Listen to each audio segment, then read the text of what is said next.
que todo, muy buenos días. Mi nombre es Alexander Arias. A continuación vamos a dar la introducción sobre el momento final de arquitectura de computadores. El primer punto es el concepto de máquina secuencial del programa almacenado de la arquitectura de computadores del señor von Neumann. Como vemos en el gráfico, vemos la memoria principal, el sistema de entrada y salida, el contador de programa, los registros y la unidad de control. Esta era la arquitectura que manejaba el señor von Neumann.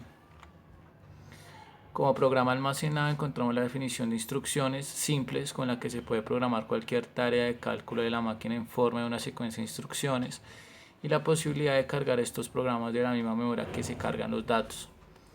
Como máquina secuencial encontramos, una vez cargados los programas, esta ejecuta una tarea de cómputo que va hasta lograr que la máquina realice el programa ejecutando instrucción tras instrucción desde la memoria gracias a un secuenciador o dispositivo de control.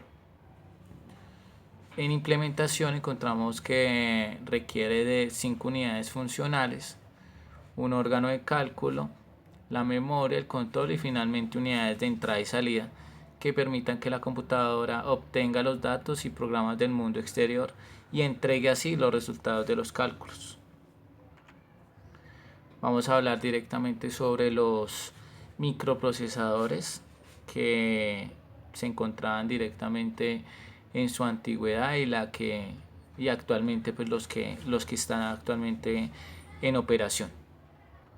El 4004, este fue creado en 1971, fue el primer microprocesador del mundo creado en un simple chip.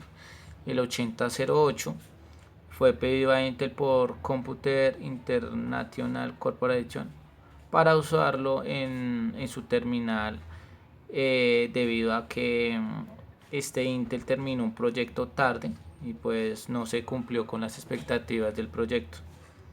Continuamos con el 8086. Bueno, hablaremos de los dos, del 8086 y 8088. Fue una venta realizada por Intel a la nueva división de computadores personales de IBM. Esto hizo que los PCs de IBM dieran un gran golpe comercial con el nuevo producto del 8088. El 8286 fue conocido como 286. Fue el primer procesador de Intel que podría ejecutar todo el software de, de, la, de la compatibilidad del software, siguiendo pues un sello de la familia de microprocesadores de Intel. Encontramos el 8386. Este fue llamado 386, se integró con 275.000 transistores, más de 100 veces tantos como el original, que era el 4004, y fue diseñado con una arquitectura de 32 bits. Seguimos con el BAX, el 78032, fue un único chip y de 32 bits y fue desarrollado o fabricado por Digital Corporation, instalado en los equipos de micro BAX2.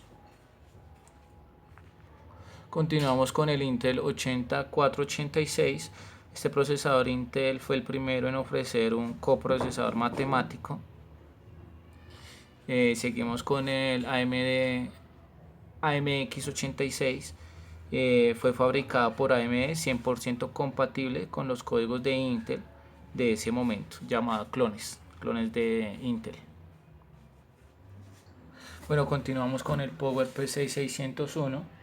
Este fue un procesador de tecnología RISC de 32 bits en 50 y 66 MHz. En su diseño utilizaron la interfaz de bus del Motorola 8810. Continuamos con el Intel Pentium. Fue el microprocesador de Pentium que poseía una arquitectura capaz de ejecutar 2 operaciones a la vez. Encontramos el microprocesador PowerPC 620. Este fue creado por IBM y Motorola, que se desarrolló como el primer prototipo del procesador PowerPC de 64 bits. Continuamos con el Intel Pentium Pro. Fue lanzado al mercado en 1995 y fue como el procesador que se diseñó en su arquitectura de 32 bits, usado en servidores y en programas en estaciones de trabajo. Encontramos el AMD K5, sacó del mercado su primer procesador propio, y fue el rival de Pentium. La arquitectura, fue como arquitectura RISC de 86 y semejante a la arquitectura de Intel Pentium Pro. Continuamos con el AMD K6 y el AMD K6 II. Este fue un AMD, no solo se consiguió hacerse seriamente una competencia en los Pentium MMX de Intel, sino que además amargó lo que de otra forma hubiese sido un plácido dominio del mercado, ofreciendo un procesador casi a la altura de Pentium 2, pero pues con un precio muy inferior. Continuamos con el Intel Pentium 2 Xeon. Estos procesadores fueron Pentium 2, diseñados para cumplir con los requisitos de desempeño en computadoras de medio rango, servidores y potentes en estaciones de trabajo. Continuamos con el Intel Celeron. Este fue desarrollado en los procesadores para los segmentos del mercado específico. Seguimos con el AMD Atom K7. Internamente el Atom es un rediseño de su antecesor, que mejoró sustancialmente un sistema de coma flotante como tal. Ahora pues con 3 unidades de coma flotante que pueden trabajar simultáneamente, que eso incrementó la memoria y la caché. Encontramos el Intel Pentium 3. Este procesador ofrece 70 nuevas instrucciones de internet de streaming. Encontramos el Intel Pentium 3 Xeon. Fue este procesador, se amplió como tal las fortalezas de Intel en cuanto a las estaciones de trabajo y segmentos de mercado de servidores. Encontramos el otro, que es el Intel Pentium 4. Este microprocesador fue la 7ª generación basada en una arquitectura de x86. Bueno, continuamos con el AMD Atom XP. Este Intel fue de sus mejores rendimientos en procesadores x86, donde AMD tuvo que rediseñar un nuevo núcleo y sacó este, que es el Atom XP. Continuamos con el Intel Pentium 4. Este Intel introdujo una nueva versión del Pentium 4, denominada Prescott. Primero se utilizó en su manufactura o proceso de fabricación, y luego se cambió a una diferencia anterior a los 2 MIPS de caché o de RAM. Listo. Continuamos con el AMD Atom 64. Fue un microprocesador x86 que optaba por una generación que implementaba un conjunto de instrucciones. Seguimos con el Intel Corel Duo. Este lanzó una gama de procesadores de doble núcleo. Continuamos con el AMD Plenum.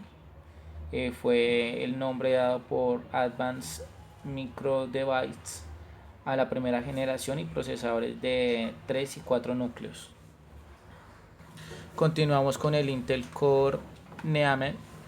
Esta fue la familia de los procesadores de 4 núcleos de la arquitectura Intel x86. Y bueno, aquí vamos a hablar del enfoque funcional que se le prestó directamente a las unidades de proceso, la memoria principal, los buses y los periféricos. Este es el siguiente punto. Entonces, como unidad central se constituye el núcleo central del ordenador, que es el que gobierna el funcionamiento de las demás componentes y realiza las operaciones básicas. Como memoria principal es el lugar donde se almacena la información de datos e instrucciones. Como buses son los medios, cables o pistas en circuitos impresos e integrados, encargados de transferir la información de un lugar a otro. Como periféricos son los elementos que se encargan de la comunicación con el usuario, el teclado, el ratón, el monitor o con otros equipos informáticos. Como vemos, este es el enfoque estructural que manejaba directamente el señor como registro. Bueno, aquí encontramos pues los registros que él utilizaba: el bus de control, el registro del resultado, el bus de datos, el registro del estado, registro operando 1 y 2 y el bus de datos. Bueno, aquí encontramos el siguiente punto, que es el sistema decimal. Como vemos en la parte de abajo, una pequeña descripción de cómo se debe de ejecutar o cómo se describe el sistema decimal. Vemos en la parte de arriba la introducción de cada uno de ellos, que es un sistema de numeración posicional en el que las cantidades se representan utilizando como base aritmética las potencias del número 10. Bien.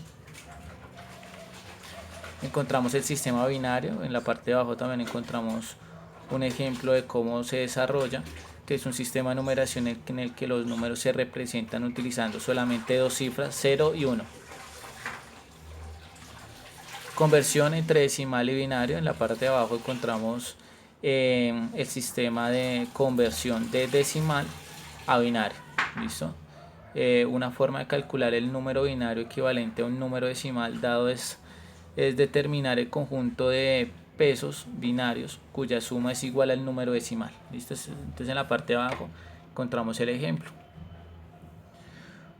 Binario en base 2, igual, encontramos en la parte de abajo el ejemplo, cómo es que se distribuye el binario al decimal. Siguiendo pues con el mismo razonamiento, podemos definir una numeración binaria y en base 2. El sistema hexadecimal, como lo vemos, se distribuye en decimal, binario, hexadecimal. El sistema hexadecimal es en base 10. Sus números están representados por los 10 primeros dígitos y el intervalo que va del número de 10 al 15. Y representados también pues por las letras del alfabeto de la A a la F. Conversión hexadecimal a decimal. Lo convertimos a decimal los siguientes números hexadecimales. Como vemos los ejemplos, está muy explícito lo que hay que hacer como tal para hacer la respectiva conversión de hexadecimal a decimal. La conversión entre hexadecimal y binario. En la parte de abajo vemos el binario y la conversión a hexadecimal. Y el ejemplo pues a convertir un número hexadecimal a un equivalente binario. Registros de un procesador 8086, que eso ya lo vimos anteriormente en la evolución de los microprocesadores.